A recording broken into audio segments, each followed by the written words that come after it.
Saudara-saudara pendengar yang kami kasihi dimanapun Anda berada, Anda kembali bersama kami dalam acara Telaga, Tegur Sapa Gembala Keluarga. Saya Gunawan Santoso dari Lembaga Bina Keluarga Kristen akan berbincang-bincang dengan Bapak Pendeta Dr. Paul Gunadi. Beliau adalah seorang pakar dalam bidang konseling serta dosen di Seminari Alkitab Asia Tenggara, Malang. Perbincangan kami kali ini tentang menjahit relasi dengan remaja. Kami percaya acara ini pasti bermanfaat bagi kita sekalian dan dari studio kami mengucapkan selamat mengikuti. Popol seringkali menjadi keluhan banyak orang tua itu. Sulit sekali menjalin suatu relasi dengan anak, khususnya anak remaja mereka gitu, yang sudah mulai akil balik ini Pak Pol. Karena bermasalah, suka melawan, banyak tanya dan sebagainya.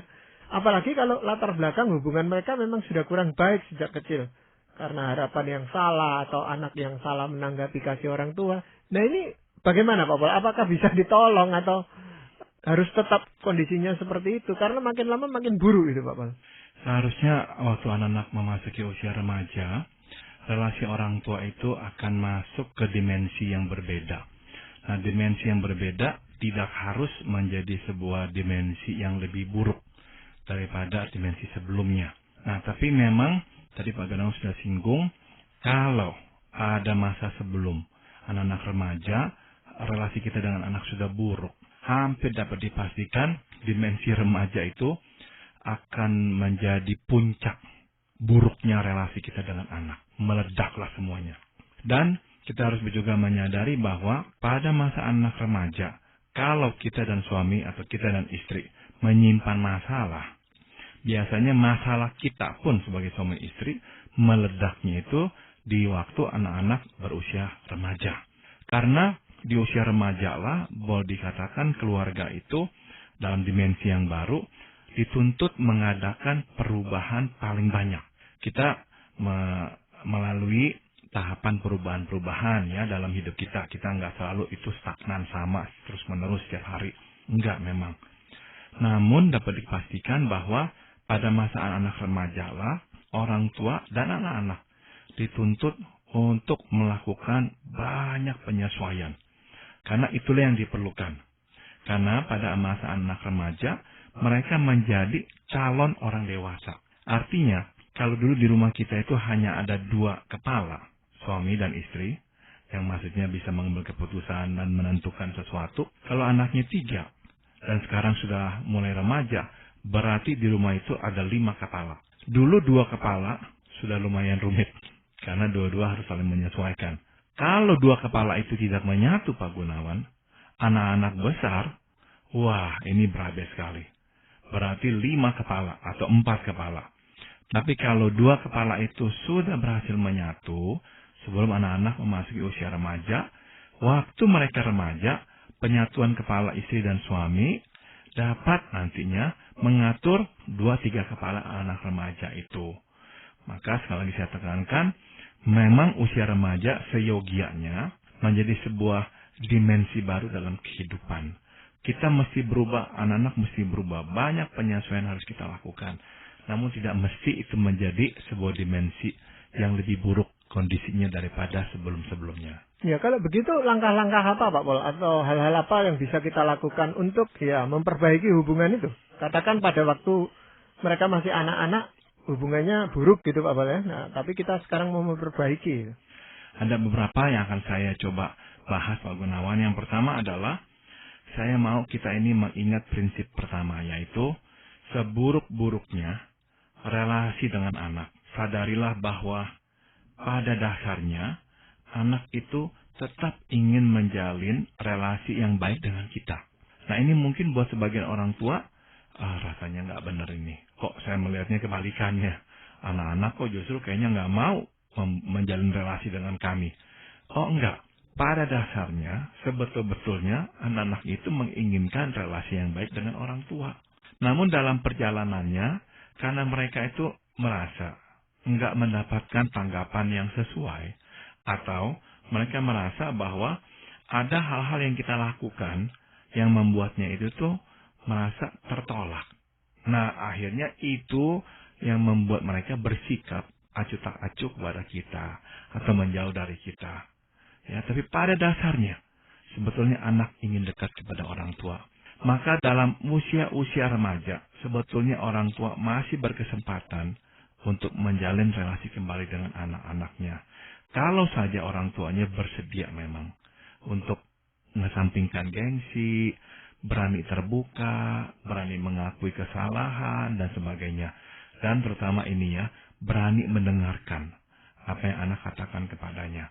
Niscaya relasi itu akan bisa kembali dijahit, Pak Gunawan. Ya, berarti memperbaiki mutu dari komunikasi antara orang tua dan anak itu, gitu.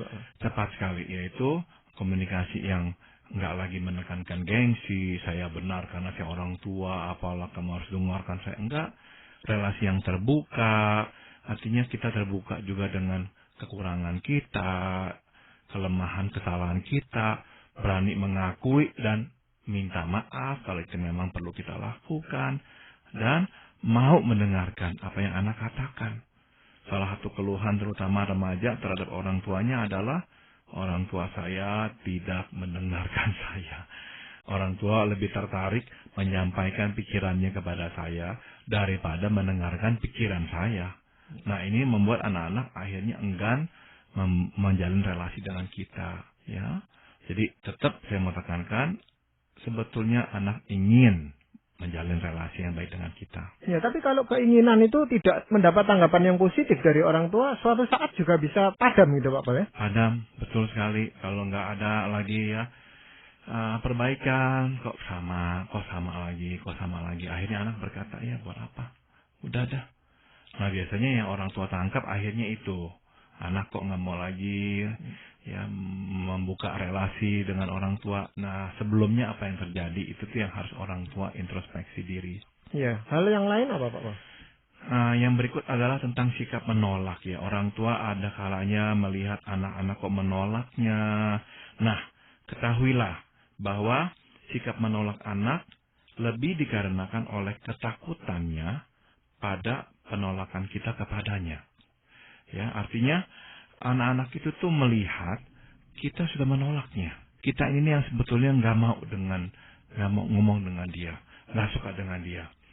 Anak-anak itu peka sekali, meskipun bisa keliru. Ya, mungkin saja anak menyimpulkan kita nggak mau ngomong dengan dia sebagai sebuah penolakan yang total. Padahalnya enggak, kita saat itu saja kesal sama dia. Tapi anak bisa berkesimpulan lain. Anak bisa mulai berpikir, memang dari dulu papa lebih sayang sama adik. Karena adik itu pandai. Adik itu bisa membuat papa bangga. Saya enggak. Nah, mungkin sekali kita enggak terpikir tuh. Mungkin enggak merencanakan hal itu sama sekali. Tapi anak mungkin saja mengembangkan pemikiran seperti itu. Nah, dengan kata lain, kita mesti menyadari ada kalanya anak-anak tuh mengembangkan sebuah persepsi ya. Bahwa orang tua sudah menolaknya. Nah, ini nih yang menimbulkan ketakutan pada dirinya. Bahwa dia sudah ditolak. Makanya, dia akhirnya menolak kita. Dia menjauhkan diri dari kita. Sebab kenapa? Dia nggak mau disakiti hatinya. Nah, ini nih sesuatu yang orang tua mesti peka. Terutama kalau ada orang tua yang memang suka membanding-bandingkan anak. Baik dengan kakak adik, ataupun dengan saudara-saudara, ataupun dengan teman-temannya. Nah, itu cenderung mengkomunikasikan penolakan terhadap anak. Sehingga anak akhirnya balas menolak orang tua. Engkau tak suka saya sebagai anakmu, ya udah, aku juga nggak harus kok menjadi anakmu. Nah, akhirnya relasi makin merenggang. Ya, dalam hal ini biasanya memang anak perempuan itu lebih peka daripada dibandingkan anak laki-laki. Tapi dalam soal keberanian, anak laki-laki lebih berani untuk menolak kembali orang tuanya dibanding anak perempuan. Nah, ini bagaimana, Pak? Itu tepat sekali, Pak Gunawan. Anak wanita umumnya nggak terlalu berani ya menyatakan sikap yang negatif terhadap orang tua. Anak laki lebih berani. Itu sebabnya umumnya di masa remaja konfrontasi frontal itu lebih sering terjadi antara orang tua dan anak laki-laki. Tapi kenyataan anak perempuan nggak berkonfrontasi secara frontal, itu nggak berarti dia itu tuh nggak menyimpan rasa tertolak. Bisa jadi justru dia yang lebih merasa tertolak. Misalkan berat tubuhnya lah ya, penampilan fisiknya lah. Nah, hati-hatilah dengan cara-cara kita ngomong. dengan cara-cara kita memberi komentar. Ada orang tua yang saking takut anaknya gemuk, setiap kali anak perempuannya makan diawasi dan dikomentari. Jangan makan ini, ntar kamu gemuk. Jangan makan ini, nanti kamu tambah gemrot, dan sebagainya. Nah, itu kan mengkomunikasikan penolakan. Ya, hal lain lagi apa Pak? Yang berikut adalah pahamilah bahwa ketakutan utama remaja adalah bahwa di mata kita, orang tuanya, tidak ada yang baik pada dirinya. Nah, sebagian remaja memang berkeyakinan seperti ini, Pak Gunawan. Ini menyedihkan, tapi ini fakta. Sebagian remaja itu tuh mempunyai persepsi ya, bahwa orang tua nggak pernah melihat ada yang baik pada dirinya. Ini sebuah ketakutan nih sebetulnya buat remaja, yang akhirnya melahirkan kemarahan. Mula-mula ketakutan, kok nggak ada yang baik pada diri saya. Kenapa? Sebab orang tua selalu kalau ngomong dengan nada negatif, nada mencela. Kalau ada yang positif nggak pernah dikomentari. Kalau ada yang negatif selalu dikomentari. Akhirnya anak berpandangan, oh oke. Orang tua memang nggak melihat ada yang baik dalam diri saya. Semuanya buruk. Nah ini nih yang membuat anak-anak tadinya takut, akhirnya marah. Dan akhirnya apa yang mereka lakukan? Tersebodoh amat dah. Kalau memang saya seburuk ini, nah ada anak yang ekstrim berkata, oke, saya akan menjadi seburuk yang orang tua pikirkan. Atau ada anak berkebalikan, berkata, saya akan buktikan diri saya tidak seperti yang papa mama pikir. Nah, dia akan buktikan tapi dengan sikap melawan, memberontak. Apapun yang orang tuanya katakan, dia akan lawan. Seperti itu. Nah, yang berikutnya adalah, yang juga akan saya bahas adalah ini Pak Gunawan. Kita mesti menerima fakta bahwa sebaik-baiknya ya relasi kita dengan anak, pada masa remaja, teman menjadi orang yang penting dalam hidupnya. Namun itu tidak berarti bahwa kita tidak lagi berarti baginya. Nah, itu sebabnya sikap kita yang menolaknya sangat melukai hatinya. Kadang-kadang orang tua itu seperti berkompetisi dengan teman-teman anak-anaknya.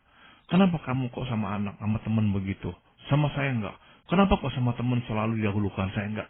Ya memang pada masa remaja, teman menduduki porsi yang penting dalam hidupnya. Tapi ini yang perlu orang tua sadari. Itu enggak berarti orang tua enggak penting, tetap penting. Nah, waktu orang tua itu memberikan pilihan atau ultimatum yang alternatif, pilih saya atau pilih teman, itu sangat menyulitkan anak dan menyedihkannya. Mereka pasti akan berkata, saya akan pilih dua-duanya. Orang tua penting, teman-teman pun penting. Nah, orang tua jadi mesti juga di sini sensitif ya. Biarkanlah anak-anak mengembangkan sosialisasinya. Kita tetap memberikan arahan ya. Kita perlu tetap memandunya. Tapi jangan berkompetisi dengan teman-temannya. Seolah kita lagi berbalapan nih, mencari atau mau memenangkan trofi yaitu anak kita. Memang kadang-kadang orang tua merasa ada pembedaan gitu Pak Bal. Kalau mencari pendapat atau mencari nasihat bahkan itu pada temannya. Tapi kalau butuh uang lari ke orang tuanya. Jadi orang tuanya semacam hanya bendahara aja yang bayari dia terus gitu loh. Dan itu yang harus diantisipasi oleh orang tua. Bahwa pada masa-masa remaja memang anak-anak akan begitu. Tapi orang tua jangan menyimpulkannya, oh saya itu nggak penting lagi. Oh saya itu tuh hanya menjadi objek pemanfaatan anak. Jangan. Ingat yang kita sudah bahas di sesi yang terdahulu bahwa ya konsep akan siapakah anak itu berpengaruh penting Pak Gunawan ya. Kalau kita memang udah terlibat dalam relasi untung rugi dengan anak ya, wah kita sering bereaksi dah. Kita marah kepada anak-anak. Tapi kalau kita sadar ini proyek Tuhan, ya udah kita besarkan, kita jaga sebaik-baiknya. Ya, anak-anak remaja ya biasalah mulai dekat dengan teman, nggak terlalu mau lagi sama kita, ya nggak apa-apa. Tapi kita tahu kita tetap berarti buat dia. Nanti mereka sudah melewati fase remaja, mereka akan kembali lagi menghargai kita. Iya. Kadang-kadang ucapan kita atau kata-kata kita bahkan itu nasihat yang kita anggap sebagai nasihat itu juga bisa memperburuk hubungan kita dengan anak remaja kita, Pak Bos. Itu betul sekali Pak Gunawan. Nah, kita mesti menjaga ya kata-kata atau ucapan kita atau perlakuan kita. Jangan sampai kita mengatakan atau melakukan hal-hal yang nantinya akan kita sesali. Ya, ingat ini prinsip. Ia mungkin sudah melupakan apa yang terjadi di masa kecil. Namun, dia akan sukar melupakan apa yang dialaminya pada masa remaja. Kenapa? Ya sudah tentu karena pada masa remaja dia sudah besar. Dia sudah lebih ingat, dia sudah lebih ngerti. Ya, anak-anak kecil mengalami banyak hal yang nantinya dia akan lupakan. Mungkin kalau kita persentasekan hanya 10% dari memori masa kecil itu yang akan kita bawa ke masa dewasa.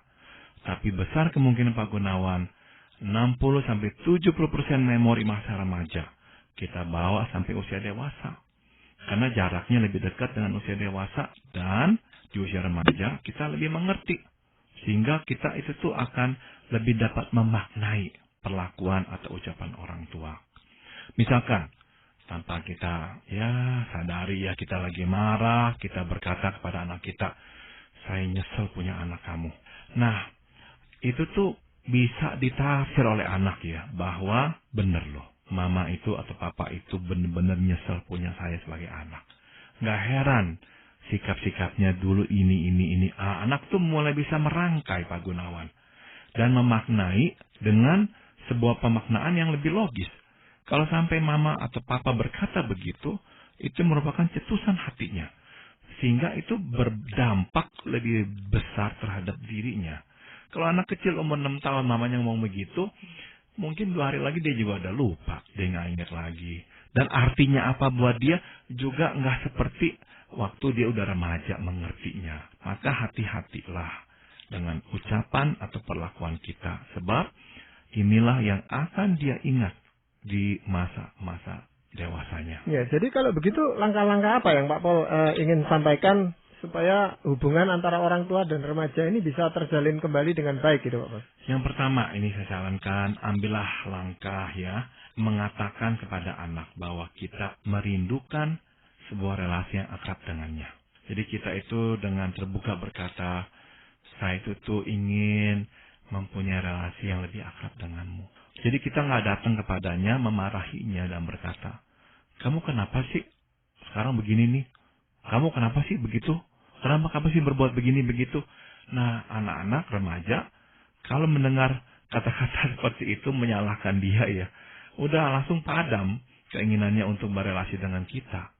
Nah, datanglah dan akuilah bahwa kita lah yang merindukan sebuah relasi yang akrab dengannya. Nah, misalkan, ini langkah kedua ya, apabila kita menyadari bahwa ada kesalahan yang telah kita lakukan, akui dan minta maaf.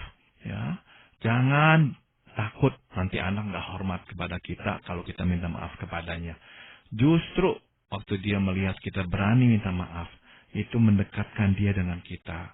Sebab dia akan melihat, oh kita kok rupanya itu bisa ya mengakui kesalahan dan minta maaf. Oh oke. Kalau begitu dia bisa nantinya tuh lebih akrab, lebih bisa ngobrol dengan kita. Sebab papa mama nggak lagi di atas sana, tapi sekarang di bawah sejajar dengan saya. Dan jangan menuntut anak meminta maaf terlebih dahulu. Ada orang tua yang berkata, ya pokoknya anak dulu minta maaf. Kalau dia nggak minta maaf, kenapa saya harus minta maaf duluan? Ini kan nggak lucu. Jadi menjadikan anak seperti musuh pribadi. Ini bukan musuh, ini anak yang Tuhan percayakan kepada kita. Nah, perlakukanlah dia sebagai seorang anak. Ya udah, kita yang mengaku salah. Tapi gimana kalau kita berkata, tapi saya rasa saya nggak ada salah. Mungkin kita nggak ada salah, tapi mungkin kita ada andil-andil. Ya, bagian-bagian yang kita perlu katakan iya. Kalau saja saya nggak lakukan atau nggak katakan itu akan lebih baik lah. Nah, kita mulai dari situ. Kita mungkin nggak bisa berkata itu sebuah kesalahan, tapi kita harus akui kalau kita nggak lakukan atau kita nggak katakan, itu akan lebih baik. Nah, kita mulai dari situ.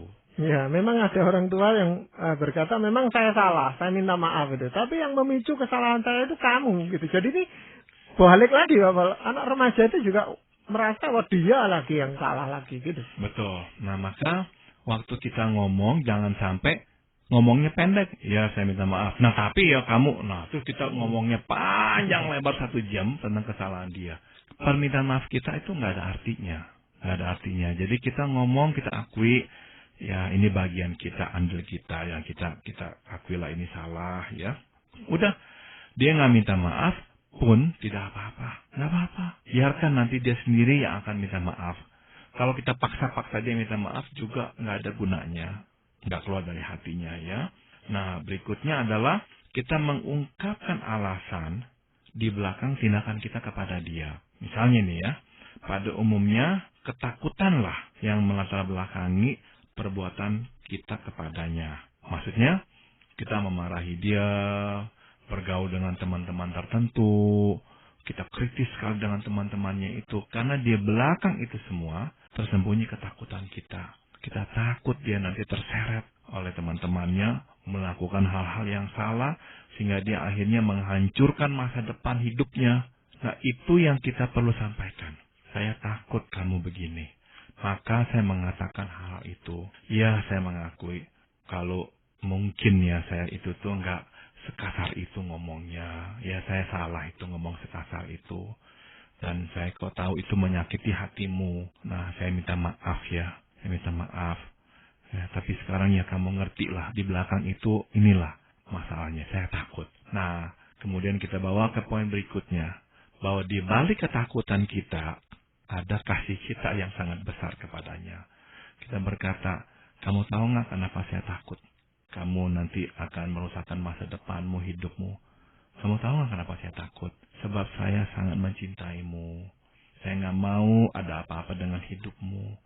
Saya mau yang terbaiklah yang akan nanti menimpa hidupmu. Bukan kemalangan. Nah, kasih saya itu tuh yang memang memotivasi saya menjadi orang tua yang ketakutan. Dan akhirnya dalam ketakutan saya kurang bijaksana memperlakukan kamu.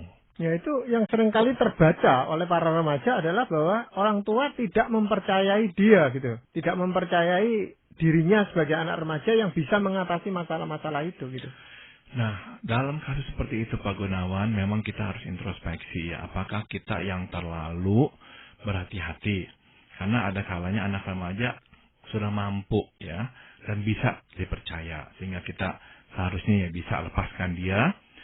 Tapi ada kalanya Pak Gunawan, memang kita nggak percaya. Sebab dia belum punya kemampuan itu. Dan kalau itulah duduk masalahnya, kita terus terang. Kita nggak usah muter-muter, ya membuat-buat dalih. Nggak usah kita katakan, iya, memang saya nggak percaya bahwa kamu bisa melakukan itu. Karena, nah kita sebutkan bukti-buktinya. Sampai saya melihat perubahan pada dirimu, baru saya bisa percaya kembali. Nah, di sini kita menyodorkan anak akan realitas. Bahwa nggak ada kepercayaan gratis. Kepercayaan harus dibeli dengan pembuktian. Dia harus menunjukkan itu dalam hidupnya. Baru kita bisa percaya kepadanya. Ya, mungkin langkah yang lain yang bisa dilakukan apa Pak Paul? Ungkapkanlah pengharapan kita kepadanya. Artinya apa yang kita inginkan darinya, kita sampaikan. Kita mau dia lebih fokus pada pelajarannya. Kita mau dia untuk membatasi pergaulannya dan sebagainya. Tapi terus kita harus cocokkan itu dengan pengharapannya terhadap kita. Nah, disinilah momennya kita mendengarkan dia. Kita tanya, kamu sendiri apa? Kamu mengharapkan atau apa yang kamu inginkan dari saya? Nah, kita cocokkan yang kita minta dan yang dia minta dari kita. Nah, seringkali dalam proses ini, kita harus mengalah, dua-dua. Dan bisa akhirnya bertemu di tengah. Ada orang tua yang nggak mau ngalah. Nah, waktu orang tua nggak mau ngalah, anak nggak mau ngalah. Seringkali kalau orang tua berkata, oke, saya mau mengalah. Bagaimana kalau misalkan kamu daripada pulang jam 2, jam 3 pagi, oke, saya tunggu kamu sampai jam 12 malam. Kamu setuju nggak? Misalnya anak berkata, oke, jam 10 malam nggak bisa, Mah. Atau nggak bisa, Pak. Masih banyak orang-orang saya nggak bisa tinggalkan. Nah, akhirnya kita ketemu di tengah. Ya. Nah, dengan kata lain, kita mau membangun sebuah sistem, Pak Gunawan. Ini yang pentingnya. Sehingga masalah yang kemudian timbul dapat diselesaikan dengan cara yang lebih sehat.